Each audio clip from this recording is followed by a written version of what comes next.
ঈদে পরশুই হচ্ছে বাড়িতে যাব, বেশ অনেকদিন পরে হচ্ছে এবারে বাড়িতে যাব, তাই মনের খুশিতে মজার মজার রান্না করলাম।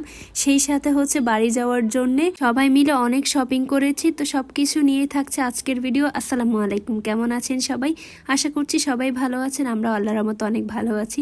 আমার এবং পদ্মর সাথে আজকে সুন্দর দিনে সুন্দর একটা ভিডিওতে সবাইকে স্বাগতম।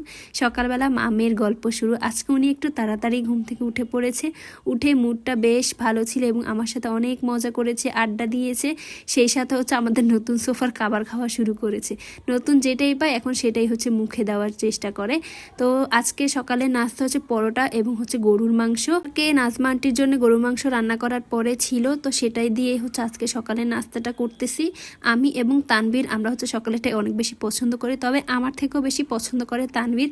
বাসায় যে কোনো সময় গরুর মাংস কিংবা মুরগির মাংস যেটাই রান্না করা হোক তার জন্য সকালের জন্য একটু রাখতে হবে। সে হচ্ছে রুটি দিয়ে খাবে। তো তানভীর হচ্ছে নাস্তা খেয়ে অফিসে চলে গিয়েছে।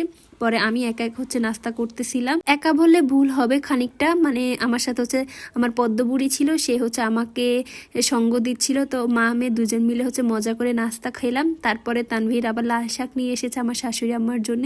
সেদিনে লাল শাকটা এত ভালো ছিল। এখনকার তো লাল শাকের সিজন, তো লাল শাক এখন অনেক ভালো হয় এবং অনেক রং হয়।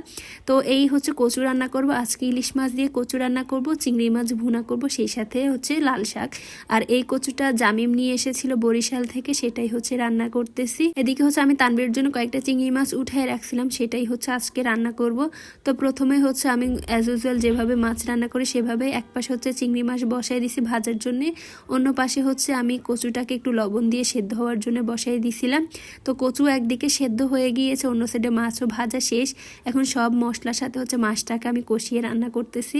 আর ওই যে বেগুনের মতো চিংড়ি মাছ, যেটা হচ্ছে তেল বোঝা যায় না, অনেকগুলো তেলই দিয়েছি কিন্তু পরে একটু ভেসে উঠেছে। আর সেই সাথে হচ্ছে আমি এদিকে কচু রান্না করতেছিলাম।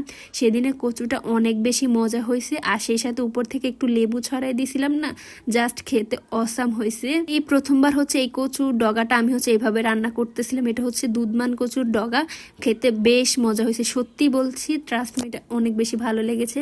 এবং আমি আর তানভীর এটা পুরোটা শেষ করে ফেলছিলাম। আম্মু যেহেতু কচু খাওয়া নিষেধ তাই আম্মু খায়নি। এই যে খুব সুন্দর করে হচ্ছে চিংড়ি মাছ রান্না করছি তানভীরের জন্য। তানভীরের এখন আবার চিংড়ি মাছে একটু অ্যালার্জি না, মানে চিংড়ি মাছে অনেক কোলেস্ট্রল হওয়ার কারণে তারও খেতে একটু কম ভালো লাগে। আর এদিকে আমার কচুটাও মোটামুটি ডান। আজকে কচুটা এইভাবে এরকম মাখামাখাই রাখবো। ইলিশ মাছ দিয়ে রান্না করেছিলাম তো বেশ মজা লাগছে, তবে বেশি শুকাবো না, এখান থেকে একটু ঝোল কমলেই হবে। তো অন্য সাইডে হচ্ছে আমি লাল শাক চিংড়ি মাছ দিয়ে রান্না করার জন্য বসাই দিছিলাম। গতবার যে লাল শাকটা ভাজি করেছিলাম সেটা আম্মু খেতে পারে নাই, তবে সেটা দেখে নাকি আম্মুর খেতে অনেক ইচ্ছা করতেছিল। তো আজকে বললাম আম্মু ভাজি করবো না, রান্না করবো, তবে আম্মু বলছে যে রান্না করার জন্যে।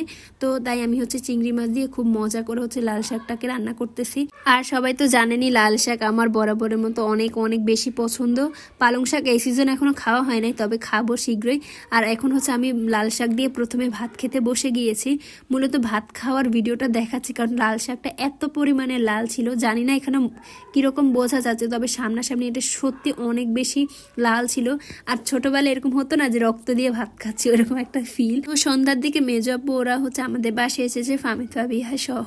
তো আমরা সবাই মিলে হচ্ছে এখন শপিং করতে যাব, কারণ হচ্ছে কাল বিদে পরশু আমরা বাড়িতে যাচ্ছি, সেই জন্য সবাই শপিং করতেছি। ফামিদ ফাবিয়া ফারদিন ওরা হচ্ছে ওর বাবার সাথে বাইকে করে যাচ্ছে, আমি আর আপু হচ্ছে রিক্সায় করে গিয়েছি। তো আমরা হচ্ছে 10তলা মার্কেটে চলে এসেছি, এখন হচ্ছে সবাই মিলে শপিং করব আর বাড়িতে যাব। মন তো অনেক আনন্দ ফুরফুরা। এখন মূলত হচ্ছে আমি আজকে আমার নিজের জন্য কিছু কিনবো না, আজকে হচ্ছে পদ্মবুড়ির জন্য কিনবো। কিন্তু দোকানে এসে দেখলাম ইয়া পরিমাণে ভিড়, মানে সবাই হচ্ছে নিজেদের বাচ্চাদের জন্য শীতের পোশাক কিনতেছে আর প্রচুর পরিমাণে ভিড় ছিল। আর এই দোকানটা আমাদের পরিচিত, আমরা মোটামুটি সবসময় এখান থেকে জামা কাপড় কিনি। আর এই ফাবিহার যে সোয়েটারটা, এটা আমি পছন্দ করেছি, তো ওরও অনেক ভালো লেগেছে, তো ফাবিয়াকে বললাম এটা নেওয়ার জন্য। আর অন্য সাইডে হচ্ছে আমিও পদ্মর জন্য কয়েকটা বেছে নিয়েছি। আর এই যে দেখেন এক বস্তা গাট্টি বস্তা জামা কাপড় এখান থেকে হচ্ছে বেছে বেছে হচ্ছে আমরা নিচ্ছিলাম। আসলে এক্সপোর্টের এই জামা কাপড়গুলো আমরা সবাই অনেক বেশি পছন্দ করি এবং হচ্ছে আমাদের কমফোর্ট জোনই হচ্ছে এই জামা কাপড়গুলা। তো ফারদিন সাহেবের দিকে তাকান, উনি হচ্ছে একটা নতুন জামা কিনেছে, এটা পরে ওনার হচ্ছে ঘুম পাচ্ছে, এখন উনি ঘুমাবে, এখন আর সে বসে থাকবে না, তাই অনেক বেশি ঘুমাবে। এবং নতুন জামার যেটা পরছে এই জামাটা আর উনি খুলতেছে না, মূলত এটা কেনা হয়েছে বাড়িতে পরার জন্য, কিন্তু উনি ঢাকাতে এটা পরে পুরাতন করে ফেলতেছে। তো আজকের ভিডিওটা এখানেই শেষ। আশা করছি ভিডিওটা আপনাদের সবার কাছে ভালো লেগেছে। সবাই ভালো থাকবেন, সুস্থ থাকবেন আর আমাদের জন্য দোয়া করবেন। আল্লাহ হাফেজ।